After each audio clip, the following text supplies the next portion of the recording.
حسن الخلق أكثر ما يدخل الناس الجنة، قاله الحبيب: تقوى الله وحسن الخلق.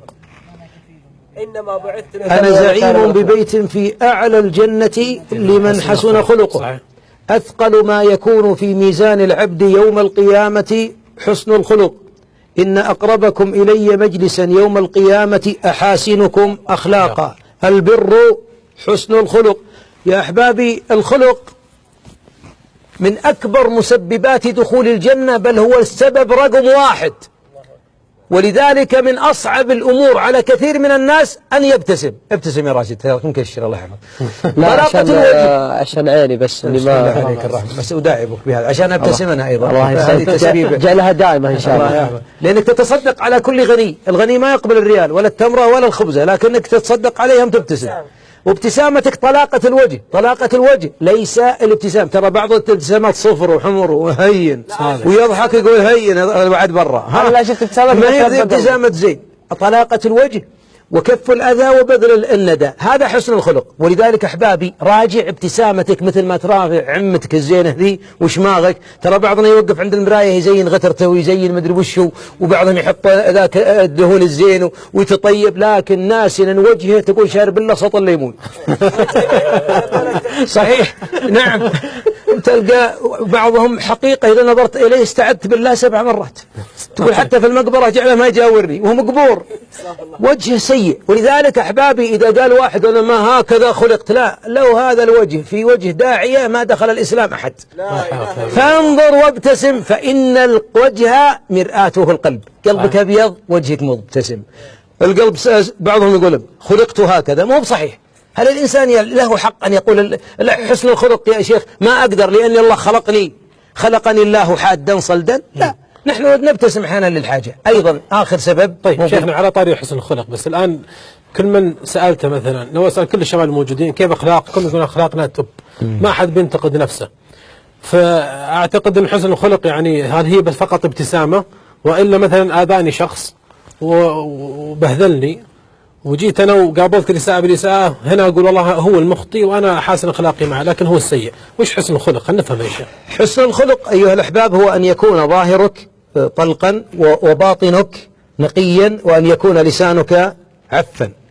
ولذلك حسن الخلق كما قال شيء هين، لسان وجه طليق ولسان لين، هذا تعرف بعض أهل العلم.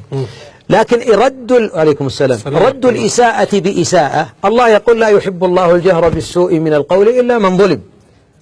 ولكنه أيضا وإن عاقبتم فعاقبوا بمثل ما عوقبتم به ولئن صبرتم، لا بعد يفتح لك الباب، ولئن صبرتم لهو خير للصابرين واصبر وما صبرك إلا بالله.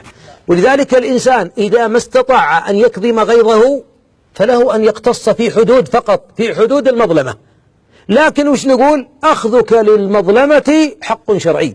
صحيح. لو وضعتها في موازين الشرع تركك لها باب للجنة، وهذا دامك دخلتنا فيه. من أسباب دخول الجنة والكاظمين الغيظ والعافين عن الناس والله يحب المحسنين.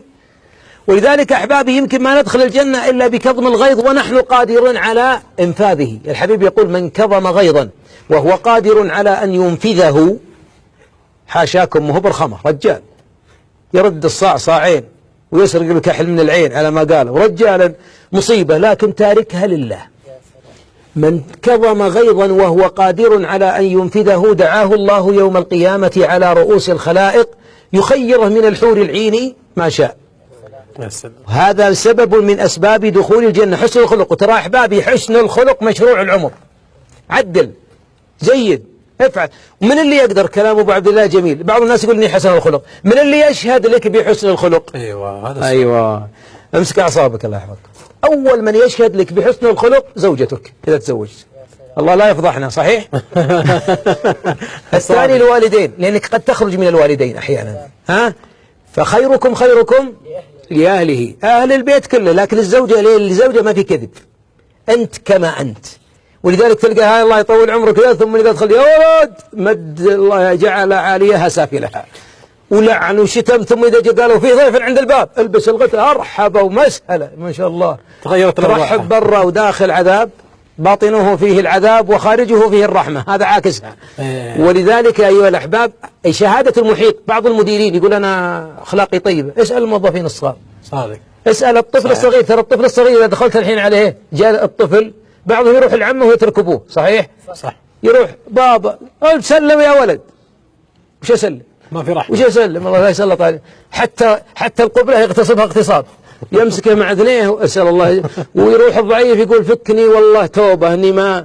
يقولون ان رجل عم اثنين اخوين، عند واحد منهم بنيه صغيره، عمها عافيه، ابوها مرض يعني من سوء اخلاقه. تقول لعمها عمي ايش رايك تاخذ بنتك وتعطيها ابوي يصير ابوها، وانا اصير بنتك. تقترح مشروع تبديل الأبوين. فذهب إلى أخي قال اتق الله في نفسك، الصغيرة ببراءتها ما تبيك، تبي العافية منك، تبي فرقاك، فارحمها وارحم نفسك. سوء خلق ما يكذب الطفل. ترى بعضنا أحبه وأعطيه، والله لو تشتري البطاطس اللي في السوق كله والحلاوة اللي في السوق كله وتشتري له أجمل، والله ما يحبك إلا إلين يشوف في قلبك رحمة عنه ورحمة بطفولته. لأن الطفولة تنحر أحيانا بحدة نظر، وأحيانا كف تعطيه يدك وهو 3 سنين يذكره عنده 3 أطفال، هو أعرس وجاء له 3 عيال ويذكر الكف ذاك اللي لا زال مؤلمه. إذن حسن الخلق من أكثر ما يدخل الناس الجنة، وبعد ذلك كظم الغيظ والعفو عن الناس. بارك الله فيك شيخنا، جزاك الله خير. احنا بنروح